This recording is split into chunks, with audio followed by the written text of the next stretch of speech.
Hi, this is Supriya, occupational therapist, founder of Ramasetti's Inclusive Child Development Center. ఈ రోజుల్లో మనం పిల్లల్లో ఎక్కువగా చూస్తున్న సమస్య ఆటిజం స్పెక్ట్రమ్ డిసార్డర్. ఈ ఆటిజం స్పెక్ట్రమ్ డిసార్డర్ గురించి అవేర్నెస్ అనేది పేరెంట్స్ అండ్ టీచర్స్కి చాలా ఇంపార్టెంట్. సో ఈరోజు ఈ వీడియోలో ఆటిజం స్పెక్ట్రమ్ డిసార్డర్లో ఉన్న బేసిక్ కీ పాయింట్స్ గురించి డిస్కస్ చేద్దాం. ఫస్ట్ థింగ్ వచ్చేసి స్పీచ్ డిలే. వయసుకి తగ్గట్టుగా మాట్లాడలేకపోవడం, వస్తువుల పేర్లు పలకడంలో ఇబ్బంది పడడం, పిలిచిన వెంటనే పేరుకి రెస్పాండ్ అవ్వడంలో ఇబ్బంది పడడం, ఇలాంటివన్నీ స్పీచ్ డిలేలో చూపిస్తారన్నమాట. సెకండ్ థింగ్ వచ్చేసి కమ్యూనికేషన్ డిలే. ఈ కమ్యూనికేషన్ డిలేలో నాకు ఇబ్బందిగా ఉంది, నాకు ఆకలిస్తుంది, నాకు ఇది కావాలి అనే విషయాల్ని మనతో కమ్యూనికేట్ చేయడంలో వాళ్ళు ఇబ్బంది ఫీల్ అవుతారనమాట. నాకు డిస్కంఫర్ట్గా ఉంది అని చెప్పలేరు.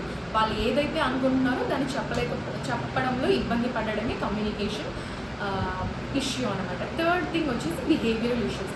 ఈ బిహేవియరల్ ఇష్యూస్లో లాట్ ఆఫ్ టెంపర్ టాంట్రమ్స్ చూపిస్తారు. అంటే ఈజీగా కోపడిపోవడం, వస్తువుల్ని విసిరేయడం, లేకపోతే ఈజీగా ఒక హ్యాపీ మోడ్ నుంచి సాడ్ మోడ్కి ఈజీగా ట్రాన్స్ఫర్ అవ్వడం, ఇలాంటివన్నీ చూస్తాం.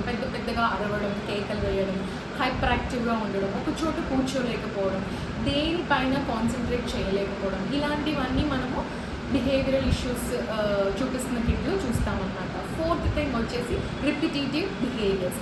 రిపిటేటివ్ బిహేవియర్స్ని స్టీరియోటైప్ బిహేవియర్స్ అని కూడా అంటారనమాట.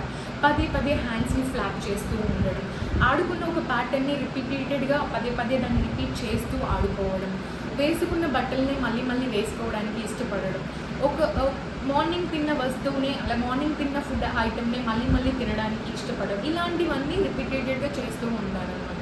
సో ఇవి వచ్చేసి రిపిటేటివ్ బిహేవియర్స్ అంటామన్నమాట.